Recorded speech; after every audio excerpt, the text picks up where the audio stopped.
क्या आपने कभी सोचा है कि आज के समय में इतनी सारी कंपनियां क्यों बंद हो जाती हैं?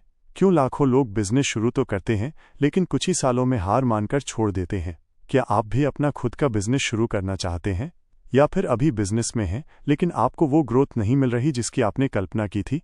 अगर हाँ, तो आपको आज की ये बुक समरी ज़रूर सुननी चाहिए, क्योंकि ये किताब रीवर्क जेसन फ्राइड द्वारा लिखी गई है, जो बेसकैम्प नाम की कंपनी के फाउंडर हैं। बेसकैम्प आज दुनिया की एक सफल सॉफ्टवेयर कंपनी है, लेकिन इसे खड़ा करने के दौरान जेसन ने बहुत सी गलतियां की, बहुत से सबक सीखे और वही अनुभव उन्होंने इस किताब में बहुत सरल और प्रैक्टिकल तरीके से शेयर किए हैं। इतना ही नहीं, मशहूर बिजनेसमैन मार्क क्यूबन ने एक बार कहा था कि मैं MBA ग्रेजुएट को हायर करने के बजाय रीवर्क बुक पढ़ चुके इंसान को चुनूंगा। सोचिए, ये किताब कितनी पावरफुल होगी। रीवर्क का असली मैसेज। जेसन फ्राइड कहते हैं, आपको बिजनेस शुरू करने के लिए लाखों रुपए, महंगे ऑफिस, बड़ी टीम या निवेशकों की जरूरत नहीं है। आपको बस एक चीज चाहिए, शुरुआत करने की हिम्मत।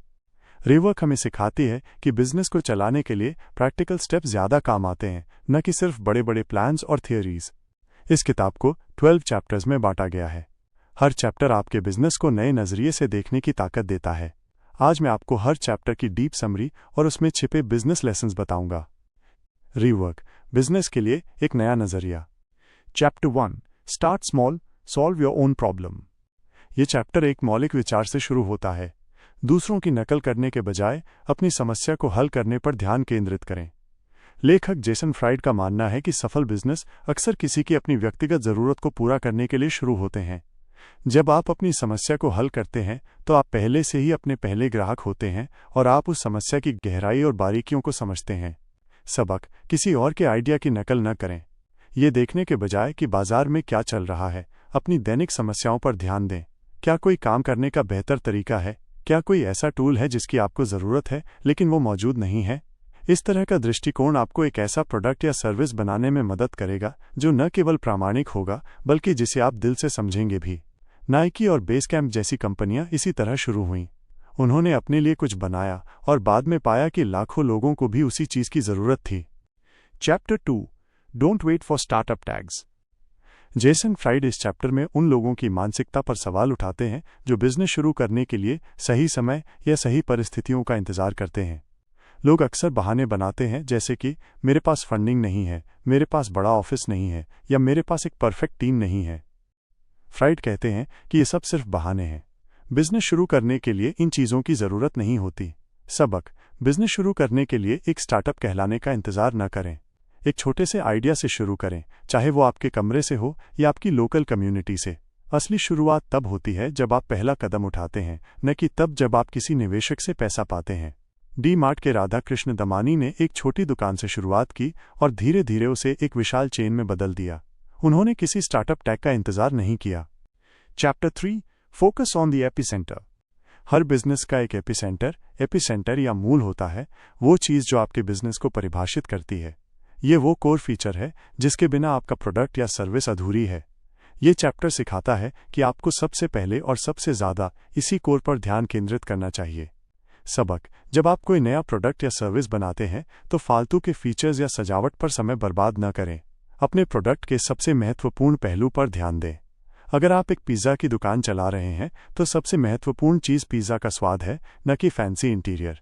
अगर आप एक ई-कॉमर्स साइट चला रहे हैं तो महत्वपूर्ण है कि आपके प्रोडक्ट अच्छे हों, कीमत कम हो और डिलीवरी तेज़ हो।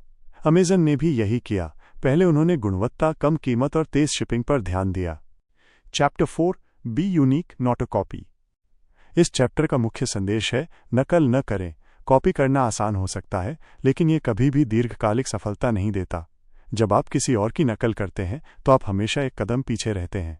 असली सफलता तब मिलती है जब आप अपना रास्ता बनाते हैं, अपनी पहचान बनाते हैं।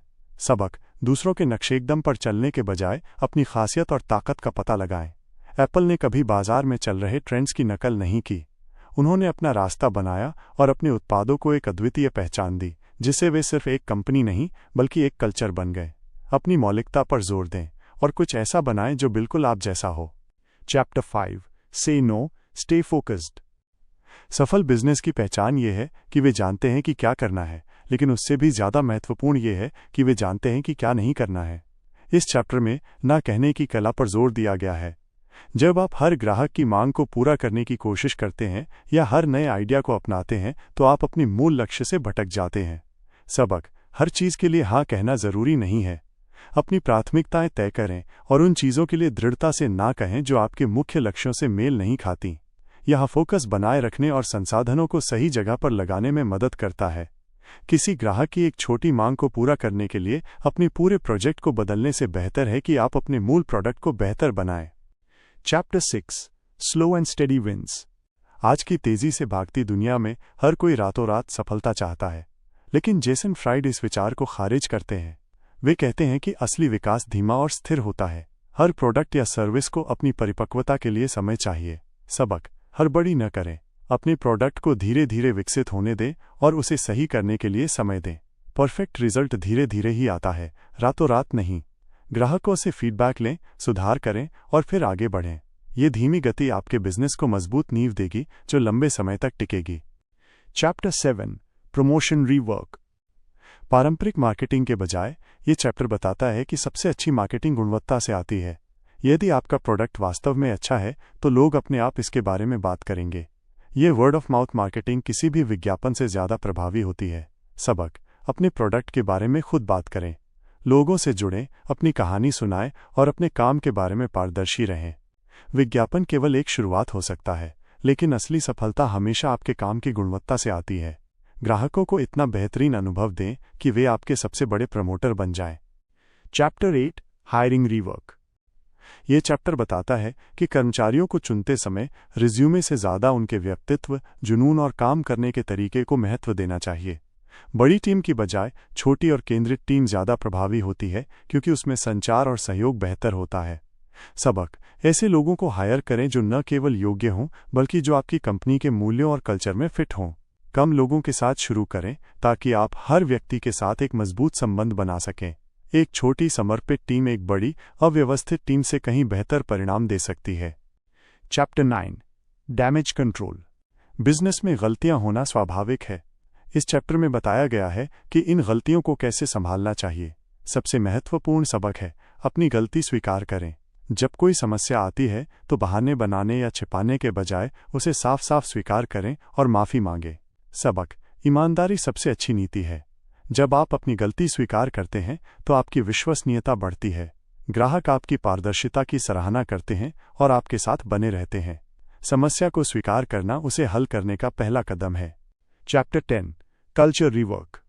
बिजनेस कल्चर सिर्फ ऑफिस में फैंसी सुविधाओं और लंच पर छूट के बारे में नहीं है। असली कल्चर सम्मान, विश्वास और आपसी सहयोग से बनता है। जेसन फ्राइड कहते हैं कि अपने कर्मचारियों को बॉस की तरह नियंत्रित करने के बजाय उन्हें अपने पार्टनर की तरह ट्रीट करें। सबक: एक ऐसा वातावरण बनाएं जहां हर व्यक्ति को लगे कि उसके विचार महत्वपूर्ण हैं।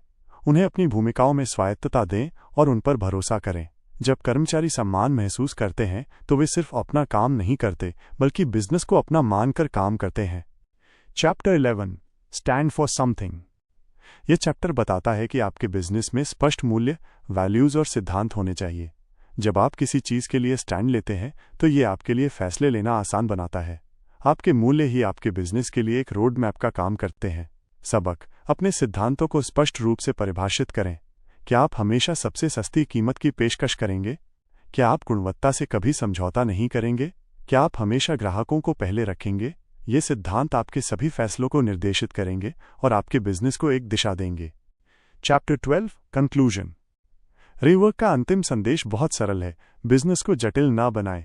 लेखक ये दोहराते हैं कि बड़े निवेश, फैंसी ऑफिस और MBA की डिग्री महत्वपूर्ण नहीं है। सबसे ज़रूरी चीज़ें हैं मौलिकता, ओरिजिनलिटी, अपनी खुद की पहचान बनाना, फोकस, सबसे महत्वपूर्ण चीज़ पर ध्यान देना, स्थिरता, कंसिस्टेंसी, लगातार और धीमे धीमे काम करते रहना, एक्शन, सिर्फ योजना बनाने के बजाय काम करना। सबक: सबसे बड़ा सबक यह है कि परफेक्ट प्लान कभी नहीं आता, लेकिन परफेक्ट एक्शन आपकी ज़िंदगी बदल सकता है। बिजनेस शुरू करने के लिए सही समय का इंतजार न करें, बल्कि आज ही शुरुआत करें। छोटे छोटे कदम उठाकर आप बड़े लक्ष्य हासिल कर सकते हैं। Final motivation. तो दोस्तों, रीवर्क हमें सिखाती है बिजनेस शुरू करने के लिए परफेक्ट मोमेंट का इंतजार मत कीजिए। शुरुआत कीजिए, छोटी कीजिए, अपने रिसोर्सेज से कीजिए, लेकिन कीजिए। क्योंकि परफेक्ट प्लान कभी नहीं आता, लेकिन परफेक्ट एक्शन आपकी पूरी जिंदगी बदल सकता है। दोस्तों, ये थी रीवर्क किताब की समरी। उम्मीद है कि इसमें छिपे बिजनेस लेसन्स ने आपको नए नज़रिए से सोचने पर मजबूर किया होगा। अगर आपको ये वीडियो पसंद आई हो तो इसे लाइक और शेयर करना बिल्कुल मत भूलिएगा।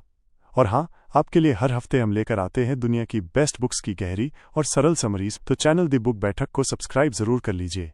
आपका हर क्लिक हमें और भी बेहतरीन कंटेंट बनाने की ताकत देता है। याद रखिए, किताबें सिर्फ पढ़ने के लिए नहीं होती, बल्कि उनकी सीख को ज़िंदगी में उतारने के लिए होती हैं। मिलते हैं अगली किताब के साथ। तब तक सीखते रहिए, बढ़ते रहिए। धन्यवाद।